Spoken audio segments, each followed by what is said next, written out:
My Govanen, welcome to the Tolkien Lore Channel. I'm the Tolkien Geek, and it's time to review episode 3 of The Rings of Power. And I'm not really happy with the direction that this show is going right now. In my opinion, this was the worst of the 3 episodes thus far, and I know a lot of people think it's the best of the 3 so far, but I have my reasons, and I'll get to them. And before I get to my stuff, I will point out my wife is still kind of watching along just to kind of give her thoughts as somebody who's not a real Tolkien aficionado. And her overall opinion was she hates Galadriel's character because she has no emotional intelligence and is just kind of arrogant, petulant, just not a smart character either. And as a result, she's very uninterested in Galadriel's plotline, which is probably over half of this episode, if I had to put a number on it. And frankly, is probably going to be the major plotline in every episode because Galadriel seems to be the main character that they're focusing on. So that doesn't bode well. She may not be following along for a lot longer. So that was one of her key takeaways. She was also confused by the Southlands plotline in this episode, and it's not because of anything that the show did, actually. It's because she forgot how the previous episode ended in terms of the Southlands, which probably does kind of speak to how well the show is doing with getting you invested in a story, because she couldn't remember what the last thing we knew about Arondir was. And that if you don't remember that's saying something about the way the story is being told, because that should have been kind of memorable. I'm saving spoilers for later, so I'm not going to explain any of that for anybody who's watching. But those were kind of two of her major points. She also didn't really think much of the Harfoot plotline in this one, and largely that's just because very little is happening in the Harfoot plotline, and that goes for all 3 episodes. So that's kind of where she's at overall with the whole thing. She didn't have a whole lot of specific commentary like I'm gonna have, but so I'm gonna just get into mine now. She didn't have as many specific comments as she might have had on the first 2. She did say that Numenor looked really pretty, but she also felt like there's already been so much of that kind of pretty that, to use her term, she felt like she had kind of already eaten like a feast of chocolate and mousse and whipped cream, and then just been fed more of that when she kind of just wants a salad at this point. The idea being, like, we've seen Lindon, we've seen Eregion, we've seen Khazad-dûm, we've seen all these really grand epic scenes, and here's Numenor with another one.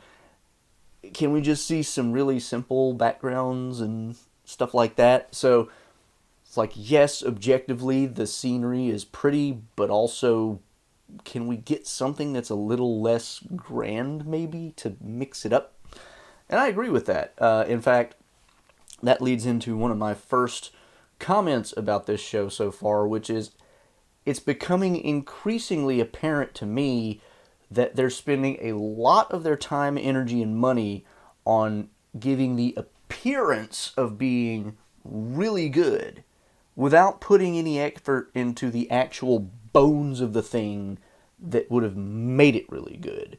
And the visuals is a really good example of that. There's a lot of stuff in the visuals that is clearly designed to appeal to people. The Numenorian stuff, the Kingdom of Lindon, the Kingdom of Eregion, the stuff in Khazad-dûm, all this stuff is really pretty. But I also had similar reactions to what we saw in Numenor to my wife, because when I saw it, I was like, okay, another grand city next. I mean, we've seen so many already, because we've seen at least one per episode now, that it's just getting to be kind of, okay, another one. It needs to be spaced out a little more, and it does need to be mixed up with some other stuff. And as my wife pointed out, even when we see the Harfoots who are living in, not grand circumstances, there's still so much stuff visually going on, like just the the overall scenery when you get a wide shot, or the kind of things that they wear and do in their habitat. They're just putting so much effort into the visuals that you never get a chance to just kind of like come down from a high point and just kind of relax on that a little bit. And another area where I thought that same dynamic is going on is the writing. And here I can get a little more specific. Not even without, I'm still not even going to have to get into spoilers with it. But I mean, I can be more specific in terms of I can articulate a little better what I mean, because some of the writing, just overall, the writing is still hit or miss. Like some of it's okay, some of it's decent, some of it's just like what. And one example of that was, I forget exactly, and this again kind of tells you something about the show. I can't remember who said what to whom. I think it had to do with Galadriel, because somebody said something, and I want to say it was Galadriel said in response something along the lines of, it's how do you have the right to speak as if you know me, or something like that. And it may not have been Galadriel, but the fact that I can't remember tells you something.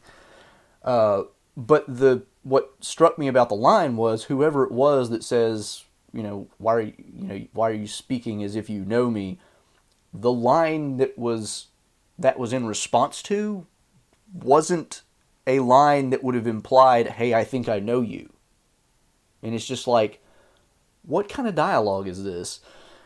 And another example of similar kinds of stuff is at least twice in this episode, I got what looked like they were attempting Tolkienian language. And by that I mean they were trying to go with old-fashioned language. And the two that stood out to me were sentences in which the speaker threw the word ever in a sense of, at one point one character says, have I not ever, always sought the best for you, or something like that. And then there was another one where it was like, I have ever done, whatever. And you can see that when they're doing this, that they're going for something with a Tolkienian feel, because Tolkien writes a lot of dialogue in that mode, especially with his higher characters, like Denethor, Faramir, Aragorn, those kinds of characters. He does a lot of that. But so much of the dialogue and the word choices and other stuff continues to be very not Tolkienian. And good examples of this is a weird one, and it kind of gets into spoilers, so I won't give the context away just yet, but a word gets used at one point, decaravanning. That's not even a word in modern English, let alone would it be a word that would make sense in a Tolkienian context in Middle-earth. I mean, it's just like, where did you get that word? And there's other, and I'm not saying, it may be a word in modern English, but it's one that you never hear. I'm not accusing them of making up words so much as I'm saying that they're using words that even most modern people would never even, it wouldn't cross their mind.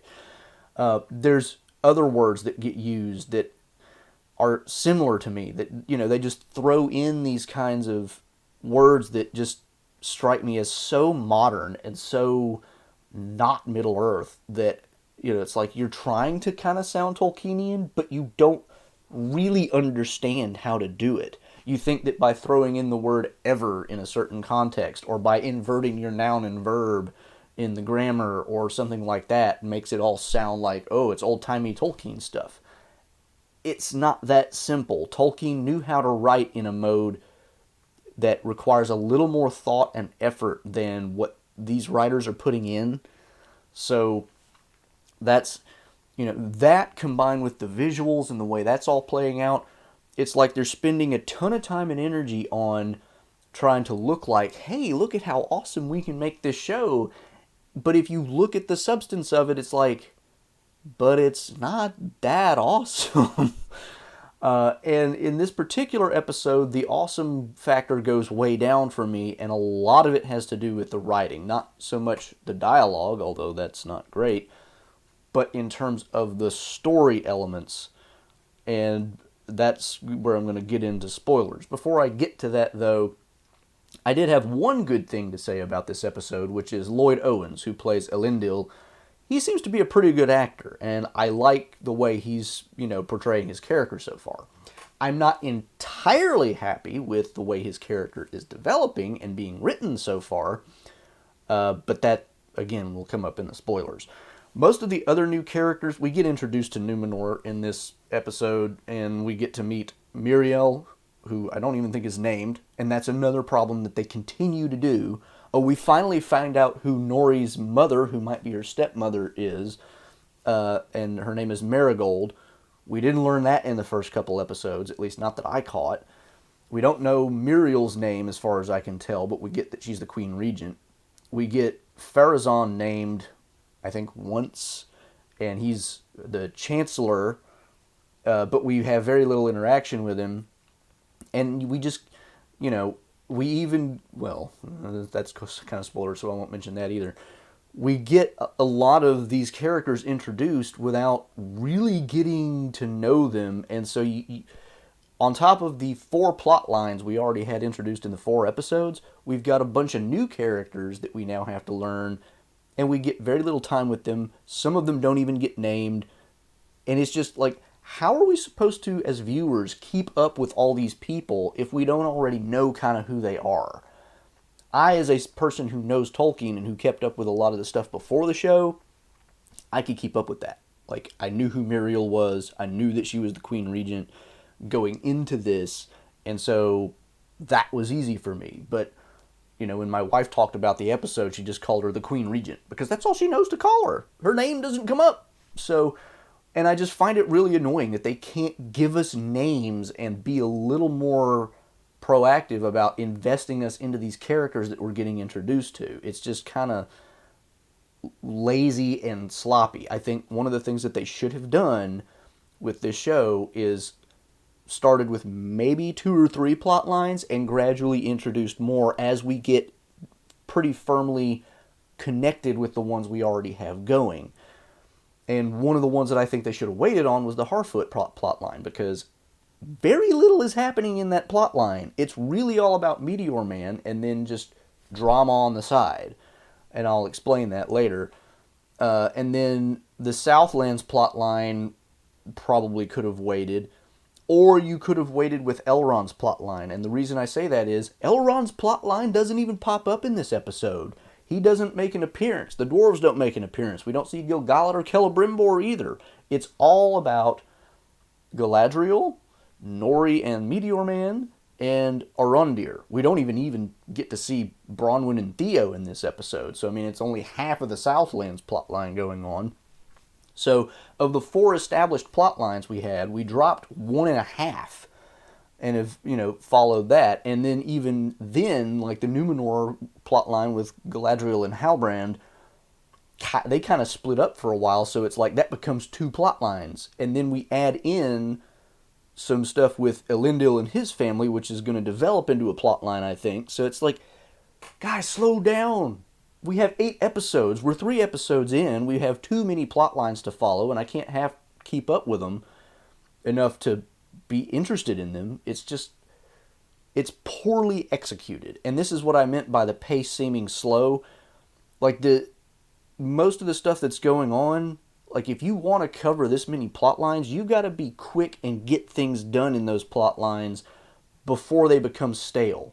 And some of them are becoming stale. And part of the thing that I missed in this episode was Elrond's plot line, because A, they left us on a cliffhanger the last time, and I wanted to find out more about that. And B, I was actually interested in that plot line because they were doing things with that plot line and moving it in interesting ways. Whereas a lot of the other ones are just kind of like, what are we going to? Where are we getting with this plot line? And we haven't gotten anywhere with some of it. So, anyway, those are kind of my general comments. Now I'm going to get into spoilers. And I'm going to start with the Southlands because that's where the episode actually opens. And oddly enough, the episode closes on the Southlands as well. And when I say Southlands, again, I'm really only talking about Arondir. So, spoilers upcoming. If you don't want to get spoiled by this review, stop watching now. Go do something else.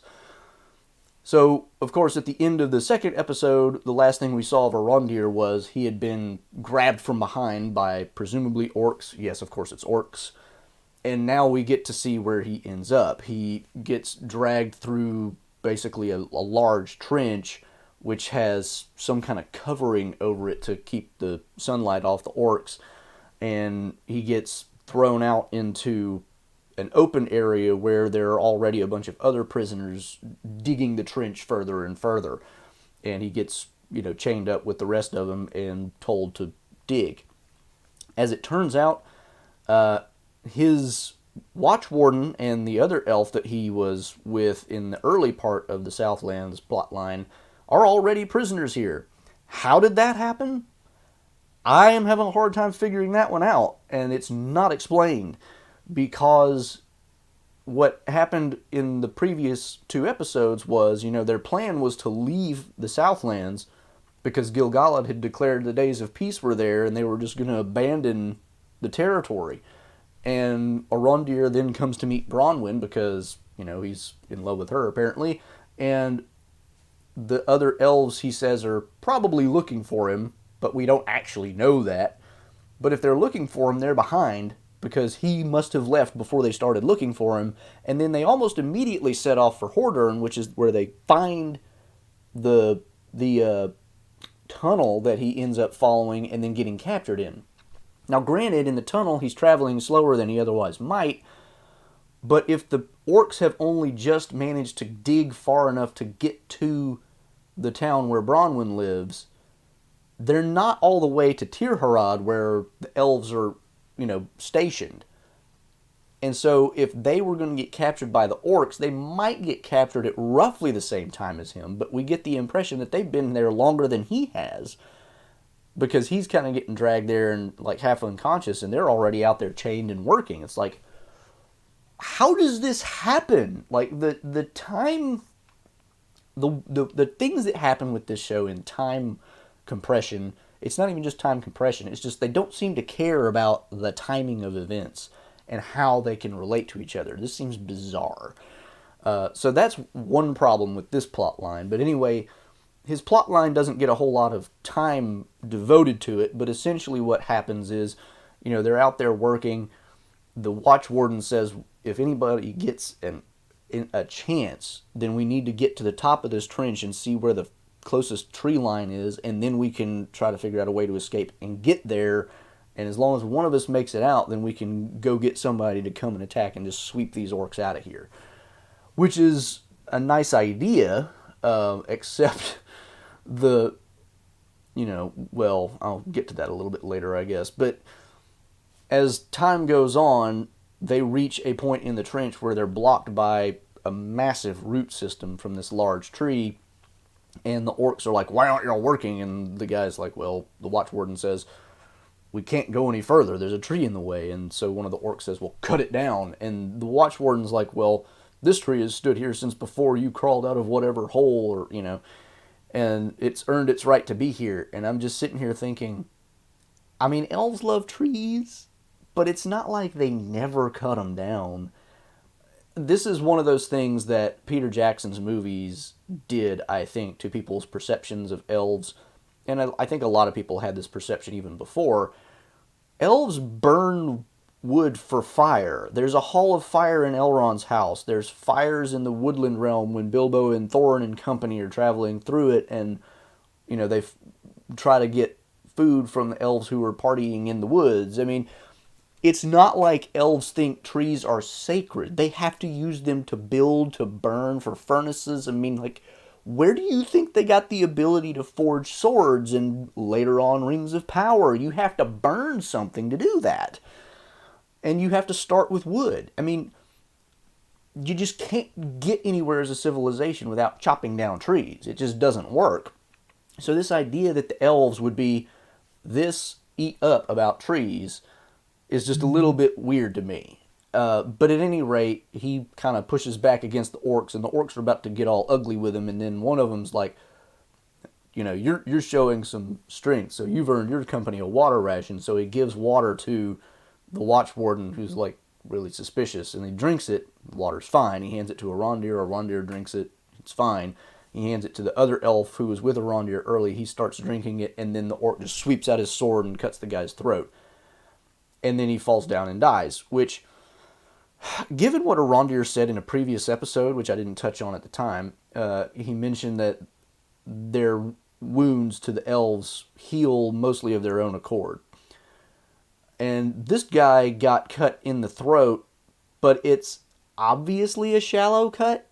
And I mean, like when I say obviously, it looks like it may have penetrated at best a centimeter on the guy's neck. And it doesn't even look like he bleeds that much, but he dies really fast. And I'm just like, you could have made that look a little more convincing. At any rate, he dies, and then the Watchwarden's about to get all up in the orcs' faces or whatever, and Arondir says, "I'll cut it down." So he gets up to start hacking the tree, and of course he looks around and sees that there is in fact a tree line that they could potentially run to.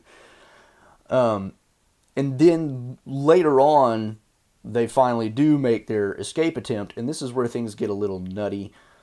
Basically what happens is they take advantage of the fact that the orcs are not willing to come out into the sunny area, and he hits somebody, one of the orcs, long enough to distract and get a weapon, and then they all start trying to hack away at their chains. And the way that they do it is weird to me. They get all the workers together, kind of get in one spot and line up all their chains in like a crisscross so they can try to cut through them all at once, as if anything could ever cut through all those chains at once. It seems maybe they were doing it so that they're not just cutting the chain on ground, because then you wouldn't have anything to beat it on. It would just be beaten into the ground. Maybe that was the purpose of it, but it seemed weird.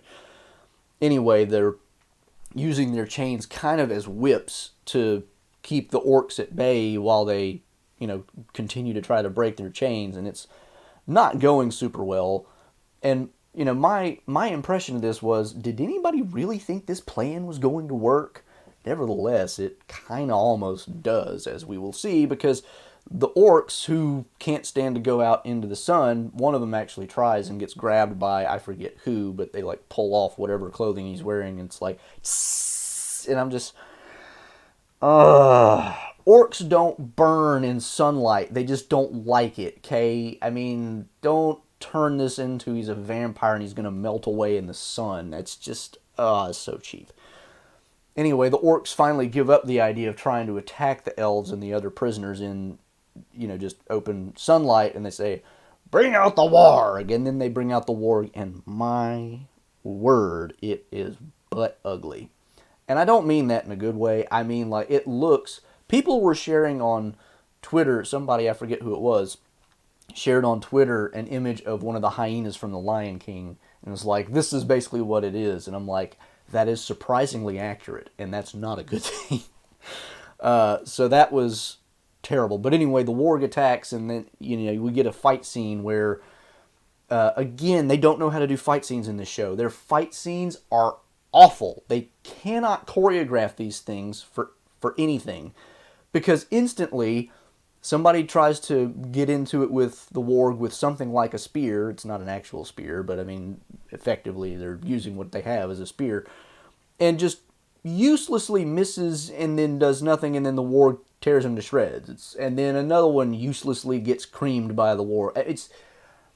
It's like the troll fight with Galadriel. They can't have anybody do anything useful until the one person comes along who actually knows what they're doing, and I'm not even trying to say that they're trying to just make Arondir and Galadriel and, these people look awesome.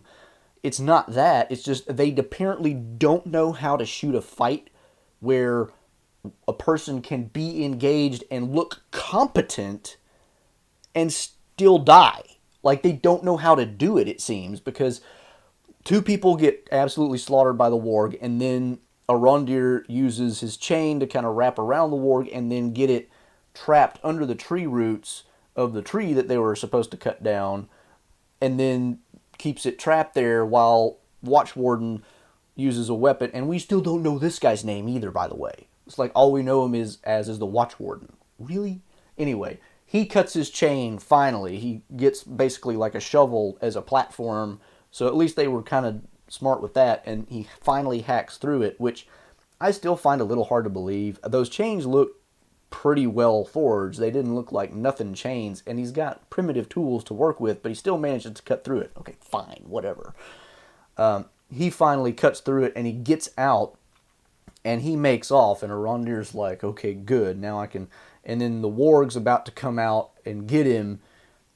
And to be honest, I don't even remember what happens to the warg, which again shows you something's wrong with this scene. I can't remember if he does something to it to completely knock it out or what. But anyway, then he climbs to the top of the trench, even though his chain is still attached, so it's not like he can go anywhere.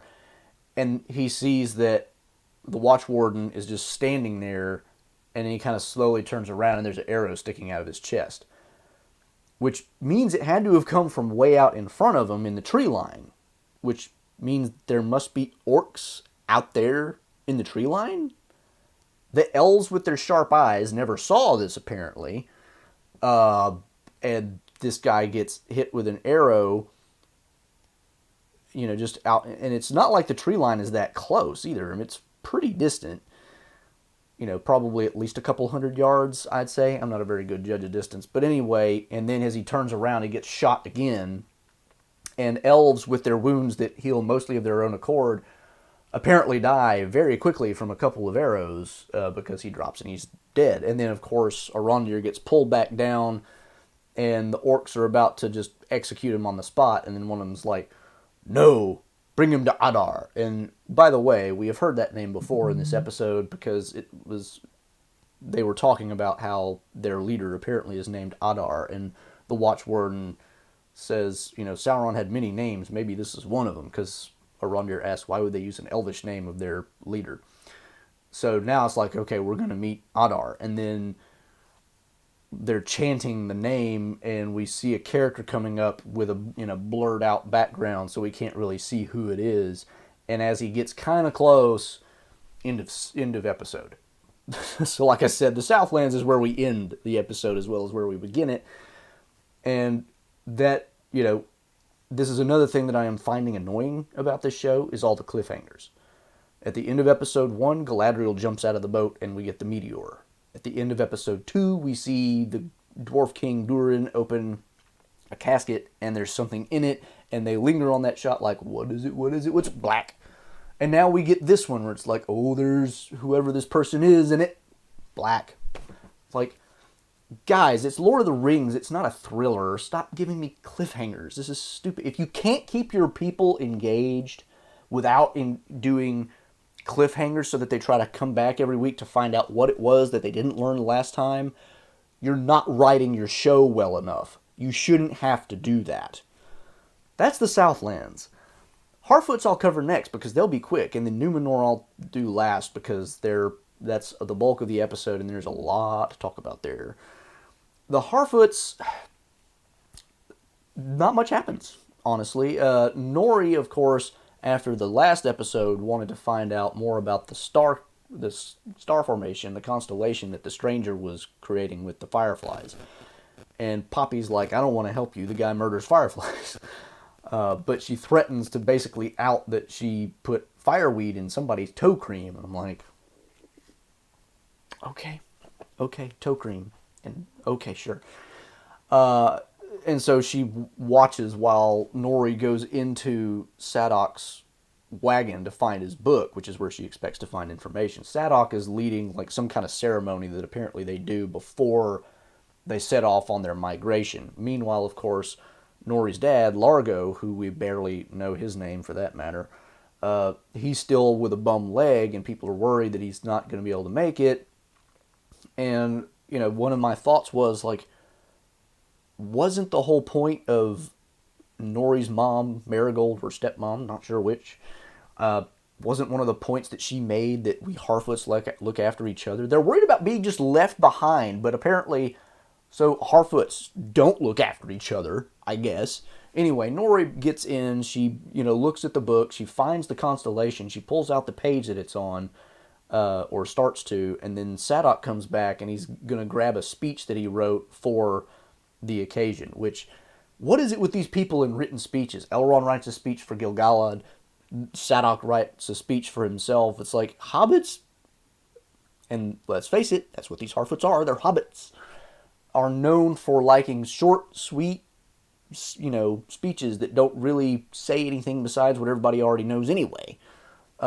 So, it just seemed like a weird thing to do to have a speech. But anyway, he comes in, so Nori has to hide under his desk or table or whatever it is.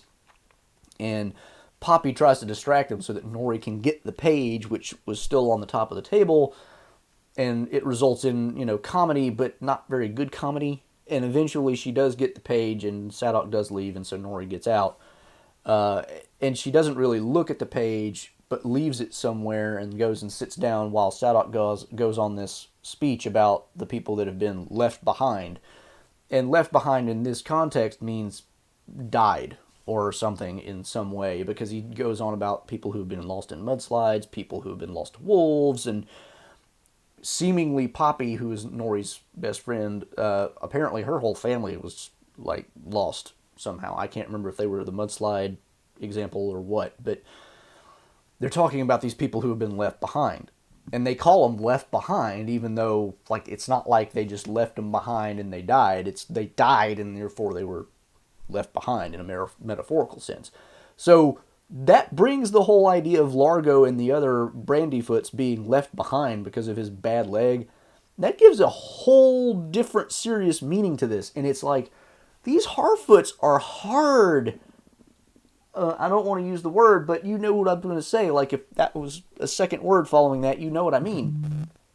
They are brutal to each other, apparently. It's like, man, you can't keep up. Sucks for you. Just go get eaten by a wolf. Anyway, she leaves the page with the constellation somewhere, and the stranger comes up, and we don't know if this was planned. We don't really know anything because the stranger can't communicate, and we don't really get much information out of Nori about it. But he comes up, finds it, starts looking at it, walks over to where a fire is. We can see the Harfoots off in the distance, and he's trying to look at it in the fire, and he recognizes it, and we can see in his face that he's trying to make sense of it or something. But then the page catches fire. He tries to put it up, stands up, walks into a lean-to, a tent, or something. I don't know what it is. It's some kind of cloth hanging on a pole, and trips, stumbles over, and gets knocked down and knocks it over him, and then stands up, covered by this, whatever it is, cloth. And all the Harfoots are like, because, there's this giant in their camp now, and he pokes his head through finally, and then it all comes out that it's Nori's fault, and this is where the decaravaning comes up, because the female Harfoot named Malva, I think is her name, who is constantly being a negative Nancy, she says that our law is clear, and if you break it, you have to get decaravaned. And Sadok basically says, well, yeah, the law is clear, but Nori is basically a young impetuous idiot who doesn't have any sense between her ears, and so we're going to let him slide, but they're going to be at the back of the caravan. And this is hearkening back to a conversation that Marigold and Largo had, because Largo was like, we'll just ask to be put at the front of the caravan so we don't get left behind. Which, as my wife pointed out in conversation, this is a thing that wolf packs do. Wolf packs will put their slowest member up front so that they set the pace so that no wolf gets left behind. So in doing this, Sadok is saying, okay, we're not going to decaravan you, but we're going to decaravan you.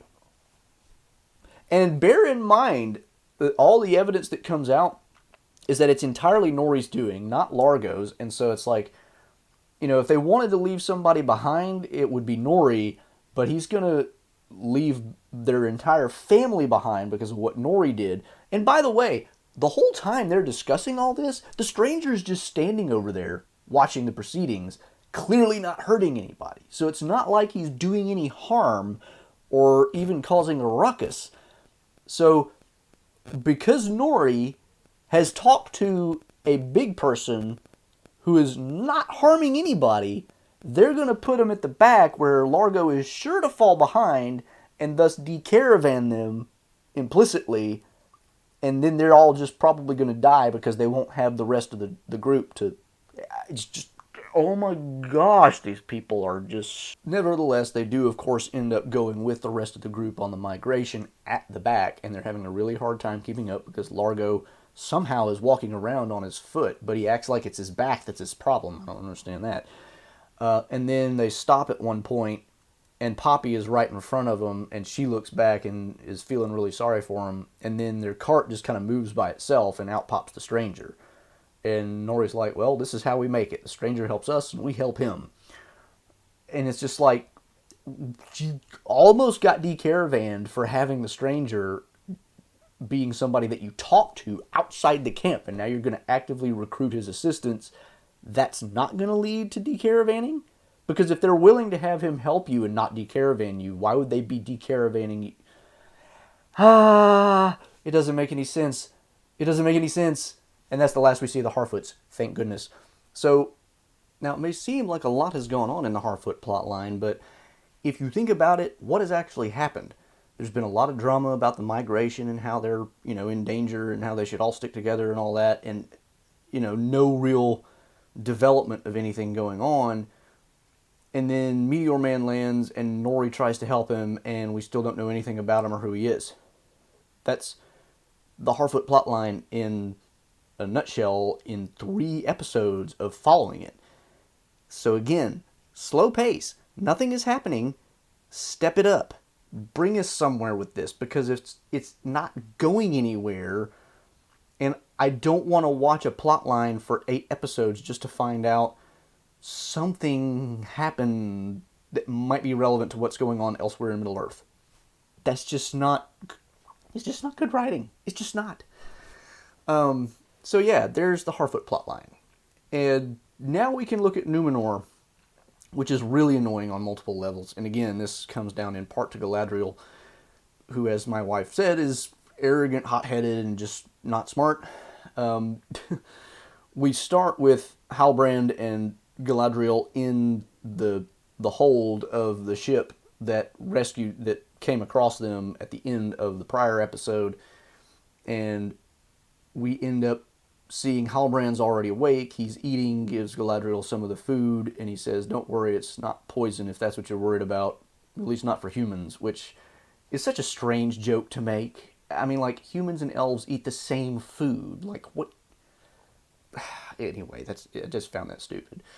They end up coming up out of the hold, and they meet Elendil, who basically says, I'm obliged to take you to my betters, and they'll decide your fate. And so he takes them to Numenor, of course. It doesn't say that they're taking them to Numenor, but as they arrive, Halbrand's like, where are we? And Galadriel gives kind of a background and says it's only one place it could be, and that's Numenor, the island nation of men. And Halbrand says, you mean men like me could build a kingdom like this? And she's like, well, not men like you. You served Morgoth. These people were friends with the elves. And I'm like, dang, ouch, what a, Galadriel, like, chill on the, hatred there a little bit. I don't think she meant it as a hate remark, but it sounded so untactful. But she gives a little bit of a brief history, which was a little bit too much exposition, I think, and it's kind of necessary because we kind of need to know some of this stuff, but it just struck me as a poorly constructed exposition dump, more or less.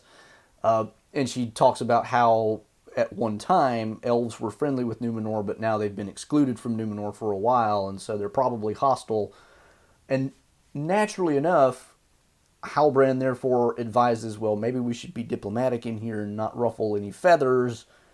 And by the way, it's also been noticed that Galadriel's dagger is on Elendil's belt, which makes sense. I mean, like, you bring somebody out of the water that you don't know their intentions, you take away their weapons. But Galadriel notices this. So they get taken before the queen, who is holding court, and Galadriel immediately ditches any idea of diplomacy. I mean, like, just throws that idea out the window and goes straight for, I want to go back to Middle Earth and you better help me kind of mode. And it's, Galadriel is, canonically at this point would be over 3,000 years old at a minimum. We don't know how old she was when she left Valinor, but she had to be an adult, plus all the years of Numenor up to this point. She ought to be over 3,000 years old. Halbrand looks to be about 25, if I had to put a guess to it. And he has a much greater wisdom about how to handle the situation than she does. She goes in there knowing that she's probably going to be looked at with hostile eyes because she's an elf. And she immediately, when she's asked to declare herself, names herself as a Noldor, commander of Gil-galad's armies, of the House of Finarfin, like just emphasizes more, as much as she possibly can, that yes, I'm an elf. All I want to go do is go back to Middle Earth, so please give me a ship. It's like, all you had to do was say, I'm an elf who, I'm Galadriel, I am from the Kingdom of Lindon, and I'm trying to get back to Middle Earth because I, lost my ship, and I'm not trying to get in your hair. That's all she had to do. But no, she just goes full guns blazing, and Halbrand has to interrupt and step in and be like, hey, like, before you decide what to do with this, like, give it a few days, think about it, and, Halbrand doesn't want to go back to Middle Earth, so he's trying to find a way to stay anyhow. Also, at the end of this scene, Halbrand kind of grabs her by the arm and hands her the dagger, so he clearly has pickpocketed Elendil somehow. We meet Pharazôn in this scene. He is named as the Chancellor, and we also get the joke that was kind of hinted at in one of the promotional videos where, she gives this really long-winded description of who she is, and then Halbrand says, Halbrand, from the Southlands. And it's not as clearly meant to be a joke in the show, but it still seems like they're kind of trying to land like a, haha, that's funny. And it just doesn't land. I don't know if they were trying to. The humor in the show is not well done. I mean, like, every now and then I'll chuckle at it, but it's cheap laughs, and mostly at the expense of the Harfoots. So anyway, that kind of starts them off. At the end of this, it was decided that, they're going to stay there for like 3 days, and Galadriel, of course, is mad at this. She's like, I don't have time. And she's also told that she's going to be confined to palace grounds. After this, we see Muriel meeting with Elendil. Well, actually, she meets with Pharazôn first, who basically informs her of who Elendil is in terms of his family and whatnot. And it's like, Muriel wouldn't know. So they're changing something here, because Elendil would have been currently, or at least heir to, being the Lord of Andunier, except I think maybe by that point in Numenor's history they had been removed from that position, but it was a very recent thing, so it's not like it's not like Elendil had been, in a family that was taken out of the nobility for a long, long time. Muriel would have known who Elendil was. So here, it's like, he's apparently his family has been out of favor for a long time. It's like, that's just pointless. Why did they have to do that? And apparently all he is a sea captain. And Pharazôn basically informs her of this, and then she has a meeting with Elendil himself, and basically gives him some kind of a promotion and says, keep your eye on Galadriel. Now, the way this is going down makes me think that Muriel is going to end up being a sympathetic character who is kind of trying to help Elendil, help Galadriel behind the scenes, because we also get some information about her father being, someone who was favoring the elves and therefore was kind of cast out by his own people and lives basically as an exile in the island. And we don't really get any information beyond that. We don't know how, why, what, but she's ruling in his stead, which is like, if he was kicked out because of his favoring the elves, presumably that means she's not getting kicked out because they think that she doesn't favor the elves. And yet she seems to be kind of going out of her way to let Elendil kind of let Galadriel do stuff. And so it seems like maybe they're setting up that she's going to actually be a sympathetic character. But, I mean, who knows at this point? I just don't know. So then we see Galadriel has escaped. Like, we don't even see her escape. We just hear some guards being like, oh, you're going to tell them that she got out. And it's like, I'm not going to tell them. And then we see her running around kind of on rooftops. And she drops down close to where the ships are harboring. And she's looking at one. And Elendil apparently was following her or something. Happened to be there. I don't know. And basically says, I would be looking for this kind of boat if I were you. And of course, Galadriel's like, what? And they get in a conversation, and he basically says, I'm going to have to, bring you back. And she's like, what if I kill you first? And, threatens him with the dagger. And he's like, well, what if I did get my, shout for help out, and then you just be stuck here forever? And he also indicates to her that he's a friend by speaking in Quenya. Oh yeah, speaking in Quenya. I forgot this in the Southlands part. The elves in the Southlands are apparently speaking Quenya, which, why? They're Sindarin elves at best, maybe Sylvan elves. They should be speaking Sindarin, or maybe even something that doesn't resemble Sindarin. Like, why are they speaking Quenya? Anyway, that's just kind of a lore nitpick that's not really that important. But anyhow, he speaks Quenya to Galadriel, who picks up on the fact that, oh, you actually speak Elvish. And he's like, yeah, it's still taught in our Hall of Lore. And she's like, where is that? Quarter day's ride, let's go. Uh, and I'm, of course, this is part of the reason why I think Muriel is trying to help him behind the scenes, because why is Elendil letting her go a quarter day's ride from where they were if she's supposed to be confined to Pallister grounds, and he was going to, not let her escape on a ship? It seems like he has a little more leeway than he really should. Anyway, they go on a horse ride, and this apparently makes Galadriel ecstatic. She loves the fact that she gets to ride a horse. And there's nothing wrong with that, except the first time we see her on the horse, it's like she's got this really stupid grin, like, this is fun! Not like a, oh, this is great, but more like a child, like, wee! I am not kidding. That's what her face looks like. Not my face. I mean, she doesn't have a beard, but I mean, like, that kind of emotional expression is what I got out of that. The second time we see her face, it looks a little bit more like, oh yeah, this is great. But the first time is like, you almost wonder if Morfydd Clark was on a horse for the first time and was legitimately reacting to, ooh, this is fun. I don't know that, but that's the facial expression she gave, and it just struck me as like, that's a little weird. And we linger on this for a while. We see them riding through countryside, and we get this really slow-mo shot of the hooves beating into the sand, and it drags way longer than it should for a show that's trying to give us 4, 5, 6 plot lines all at once, and we're already in 3 of 8 episodes, and we have a lot to do.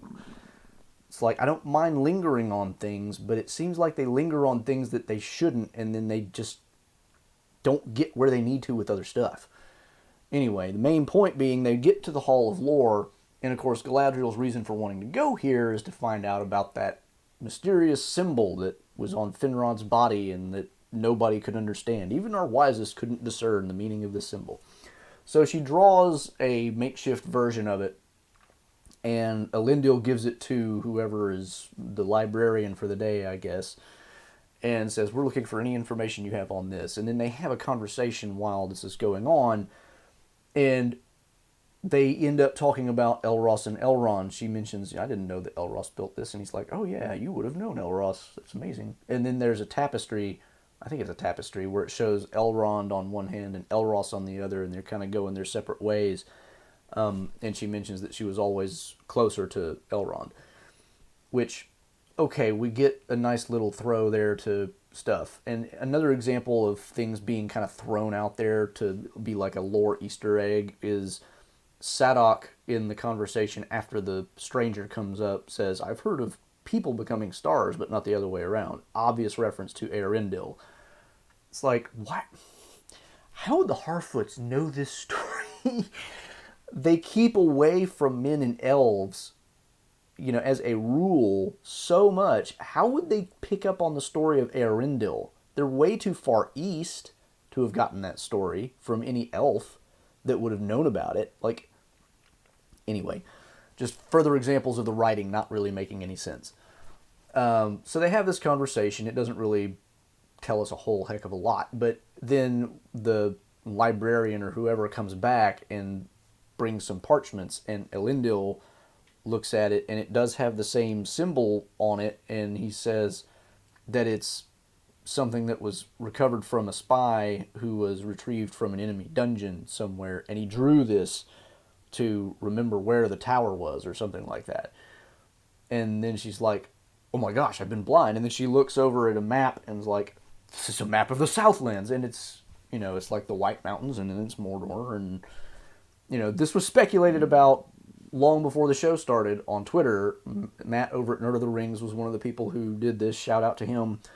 I never tried to speculate about this stuff because I just didn't want to, but like the wisest of elves couldn't figure out this was a map of Mordor, and it's been sitting in Numenor's library for probably ever since Numenor was there, because Numenor wouldn't have had a spy in an enemy dungeon in the last several thousand years because Sauron hasn't been found, or any other orc has been found for hundreds of years. So it's like, obviously this came from before, in like the end of the First Age or something, or maybe early in the Second Age, and so it's been sitting there forever, presumably since before the elves and Numenor had their falling out, which is never explained, by the way. They don't say why or anything.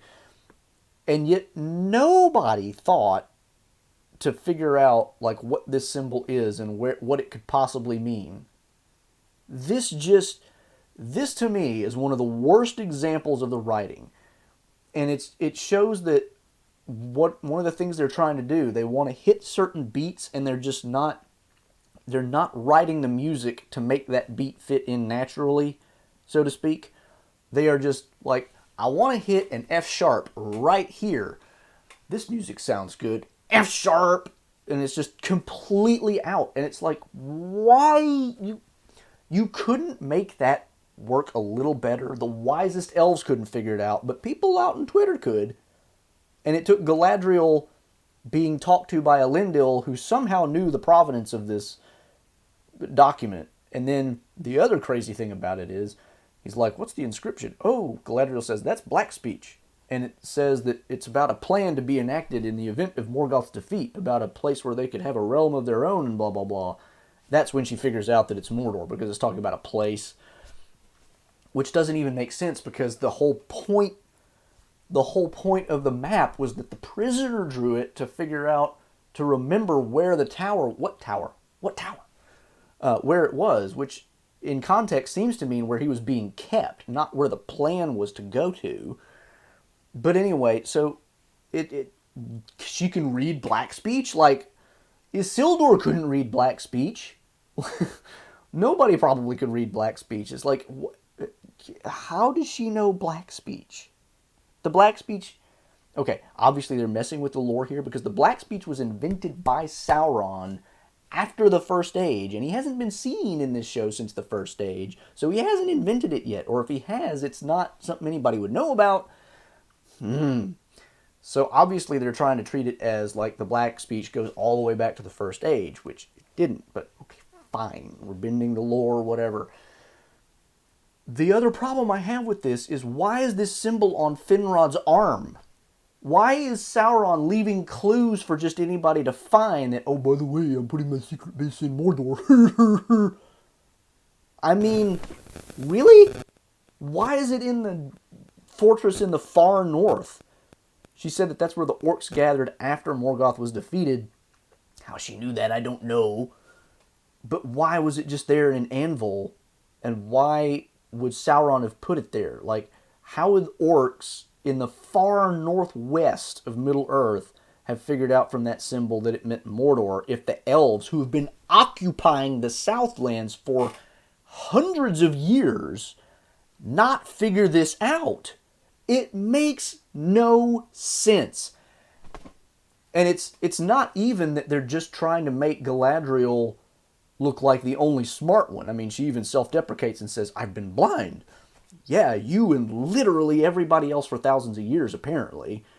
But it's not even that they're trying to make Galadriel look like the only smart person in the room, because she's not. It's literally everybody who has ever put any thought into this is apparently a complete idiot. Anyway, they figure all this out, and she's like, oh my gosh, if Sauron has returned, we're all in trouble. And so, of course, they head back to, whatever the main city they were in originally, which is never named, by the way. It could be Arminelos, it could be Romina, it could, I don't know. Meanwhile, Halbrand has been getting into some trouble, because Halbrand, unlike Galadriel, who was confined to palace grounds, has been free to roam around. Why? I don't know. We get some stuff where he is called a low man, which is, I'm assuming, a reference to what Faramir will tell Frodo in the Lord of the Rings that we have, kind of this threefold division of men. There's the high, there's the middle or the twilight, and then there's the wild or the men of the shadow. He never uses low, you'll note in that. But anyway, the people of Numenor apparently think that Halbrand is a low man, which probably means that he was one that sided with Morgoth. And as a result, he's trying to get a job with a blacksmith, and he's talking up his skill at smithing and all this other stuff. And the blacksmith says, well, it doesn't matter. You can't forge steel in Numenor unless you get your guild crest. And he shows him like this crest that he's got sitting on his chest. Which, of course, seems like a strange thing, because it's like you couldn't apprentice the guy. How do you get a guild crest if you can't even begin to apprentice? I don't, whatever. The bureaucracy in Numenor seems weird. Speaking of bureaucracy, going back to that Mordor plan thing, the way that she talked about it, a plan to be enacted in the event of Morgoth's defeat, it gave me this weird vibe of, like, this is the bureaucratic, process for replacing the CEO when he dies or resigns. It's like another example of the writing not being very Tolkienian. A plan to be enacted in the event of Morgoth's defeat. Do you think Tolkien would write that prose? I don't. Anyway, Halbrand walks away despondently, and next we see him in some kind of tavern or something eating a meal, and some other guys are like, hey, you're that low man who came in with the elf, right? And he immediately becomes not diplomatic, which is like, you're the one who was telling Galadriel to be diplomatic earlier because of the hostility. You've already been, turned down for a job. You can't do anything, and you're just going to immediately make enemies. Why? So they come over and start talking to him, and, he turns the tables around a little bit and says, how about I just buy a round of drinks for everybody, because here I am taking advantage of y'all's hospitality and I haven't done anything for y'all. The reason he does this is because one of the people who's messing with him has a guild crest. And at the end of this sequence, of course, they're all laughing and happy and probably a little bit tipsy or something. But anyway, he walks away, and the next thing you know, he pulls out the guild crest and flips it, and he's like, ha-ha. And as he's walking down the alleyway, the guys come around the corner like, you really think I wasn't going to miss it? And, of course, they start to get into roughing him up after he says, please don't do this. And they start to rough him up, but then he just absolutely thrashes 4 of them. 4 of them. Again. And they cannot do fight scenes.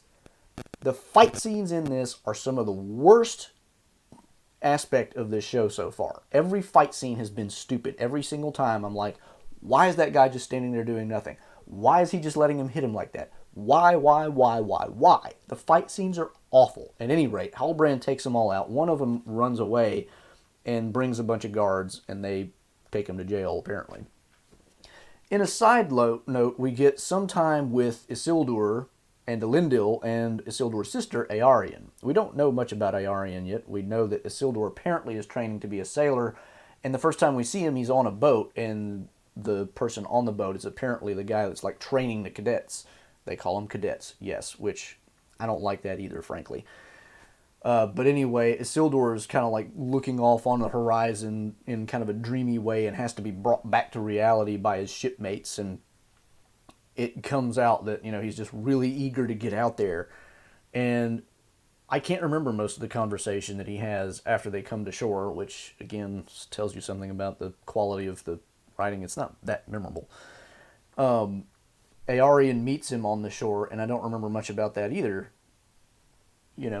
So there you go. But anyway, then we later get a scene with Elendil and Isildur and Eärien.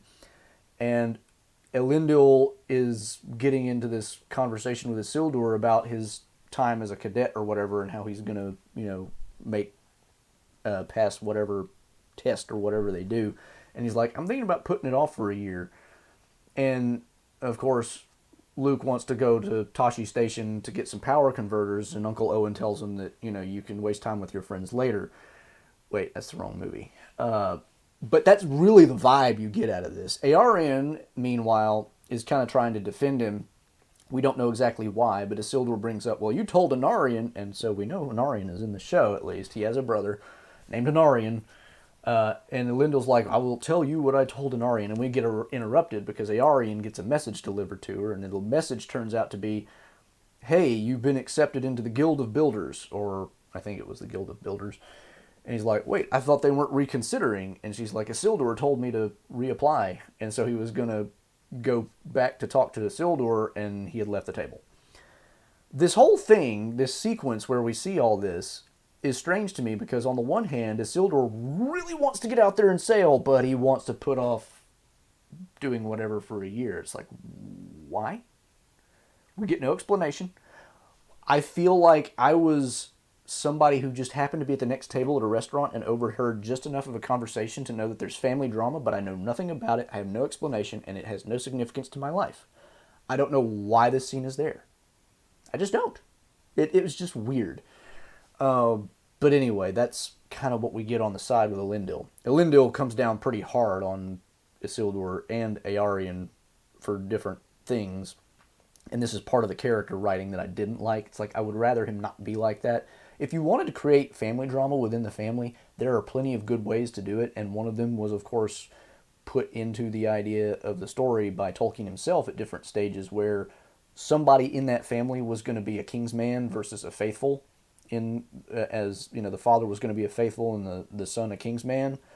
You could do that, and it would be a much more interesting thing. As it is, it's just a cliche, which is, of course, why I bring up the Star Wars reference, because it's just like, I've seen this a million times. What did it do to advance the plot? What did it do to do anything? We don't get any progress on any of this in this episode, so it's like I have to wait till the next episode to see if this scene is even relevant to anything. It's just so bad. Anyway, Galadriel comes back, and then she meets Halbrand in the dungeon. How she knows he's there, we don't know. Doesn't really matter. And she starts talking to him about what she found out. And she also ends up showing him, oh, by the way, I found this in the Hall of Lore, which is a symbol, a crest, basically, of the thing that he's got around his neck that he's had this whole time, which he kind of tried to hide away from her while they were still out at sea. I didn't mention that in the first episode because there wasn't really anything to talk about it, but now there is. But she's found it, and she says it's like the symbol of the crest of the king of, you know, the Southlands, who united them all under one banner. And he's like, they have no king now because it's you, isn't it? And he's like, no, I found this I stole this off of a dead guy or something. And I'm like, yeah, sure, nobody believes that, Halbrand. Literally nobody believes that. I don't know. Somebody may believe that. I don't. I mean, we already see that Halbrand is apparently, according to his own terms, a really skilled steel worker. He's a very competent fighter, to judge. I mean, I can't say that he's a very competent fighter because his opponents were just completely incompetent, but the point seems to be that he's a very competent fighter. So they're trying to tell us that he is. They're just doing a very bad job of it. But at any rate, he basically says, I'm not the hero you seek. And it comes up that, of course, this king who united everybody under one banner united them in the service to Morgoth.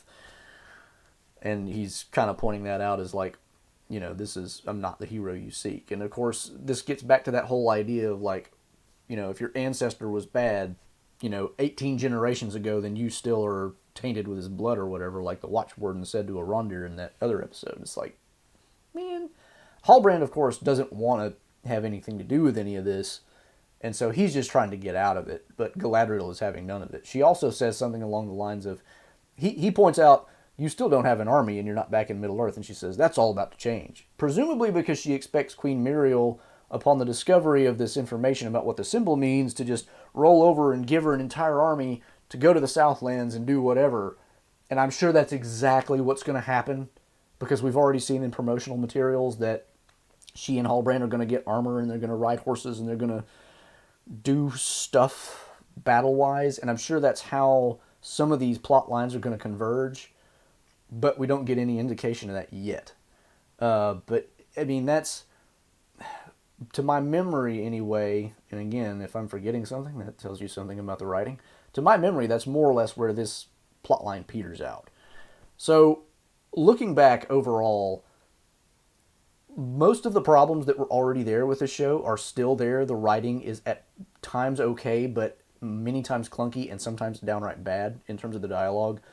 the storytelling and that kind of writing is getting worse because now there's just like, why are there so many contradictions and things that just don't make sense with each other?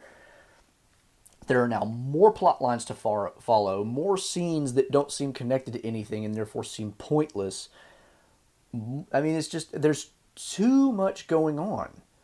Well, there was one other thing that happened kind of towards the end of the Numenor episode, and that's we see Muriel come somewhere and come up to. We don't actually see anybody, but she apparently sits down seemingly and starts talking and says, "Father, the time that we have feared has come. The elf has arrived." And that's it. I mean, the elf has arrived. The time that we have feared has come. Okay, and we get no explanation. Again, this is just one of those cliffhanger things where it's like, what does she mean? Tune in next time to... Stop it. Stop it. This show should not be ending in cliffhangers. As much money and stuff has gone into this show, you should be able to write something engaging enough that people want to come back without being left on a cliffhanger. That's just... That ought to be able to be done. I just cannot stand how they feel like they have to end on a cliffhanger every time to get you to come back. It's like, people were either going to be invested in this show or not, and frankly, 3 episodes in, and I am seriously worried about how invested I'm going to be to finish reviewing the entire first season. And I have very serious doubts about coming back for season 2. Now, again, not everything in the series in this episode was absolutely horrible, but there were enough things that annoyed me, and very little to make up for that, that I'm just like, eh. You know, my previous rating that I would have given the first 2 episodes kind of combined would have been somewhere between a 6 and a 7. And just as context, for me, a 6 is kind of where I start liking something. Anything below a 6 is like, I don't really want to waste my time. You can't know what your rating of something is going to be before you watch it, but generally speaking, if I'm curious about something that's on a streaming platform, I will look at the IMDb rating, and if it's below 6, I'm like, I'm not even going to give it the time of day. Sometimes I will watch things that are rated higher than 6, and I'll be like, that wasn't a 6, or better, that was worse, and I shouldn't have wasted my time on it. So when I say that I rated it like somewhere between a 6 and a 7, I meant that it was watchable, but not very good. So at this point, the watchability is decreasing because all of the things that made the first couple episodes good, and most of that was Elrond, are not present here. And all the problems are still there, and they're dumping additional problems, making plot holes and writing issues that I'm just like, I can't enjoy this story if you're going to make it this hard to buy into, guys. It's just not that good. So they're going to have to really step up their game in the next episode or 2 for me to have any hope that this is going to go anywhere other than in the trash bin, ultimately. I already am convinced that no matter what happens after this, season 1 is just going to go down in history as, like, meh. I mean, there are a lot of people who are saying, like, 9 out of 10, 10 out of 10. I'm like, y'all have low standards. Because this show ain't that. This show is not that good. I have seen television shows recently that I have thought were way better than this that I would not rate a 10 or even a 9. And this is definitely not up there. So I'm just like, where you people are getting this 9 out of 10 stuff, I don't know. Because the writing is not great. Sometimes it's okay. The characterizations are hit or miss. The plot lines are slow to get going. Sometimes contradictory. Sometimes just don't make sense.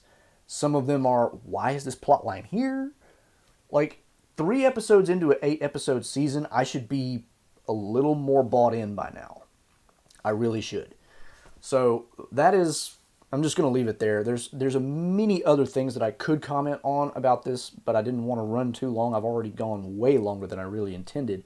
But there's just so many things that I did not like about this episode that I just wanted to put a good bit of it out there to show why I think there's some serious problems here. And again, we still haven't contradicted outright a lot of the lore.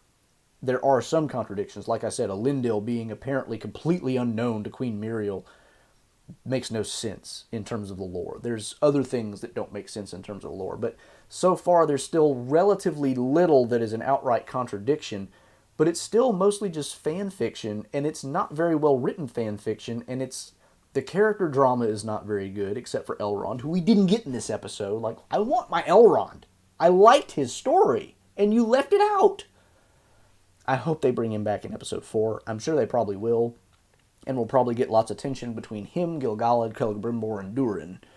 So maybe that'll help me get back into, being at least willing to watch the show a little longer.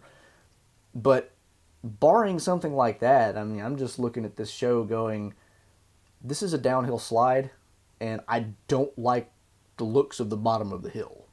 So that is my assessment of episode 3 of The Rings of Power. I will catch you on the next review next week, and of course I'm still releasing my weekly videos on Mondays as well, so you can catch those. Social links in the description below. Until the next time, I'm the Tolkien Geek, signing out for the Tolkien Lore Channel. Namarie. Thanks to all my Patreon and Utreon supporters, including Ring Bearers Ego Voice and Emir Ali, and Elf Friends PA Brew News, Tracy Meehan, Nathan DeFore, and Paul Leone.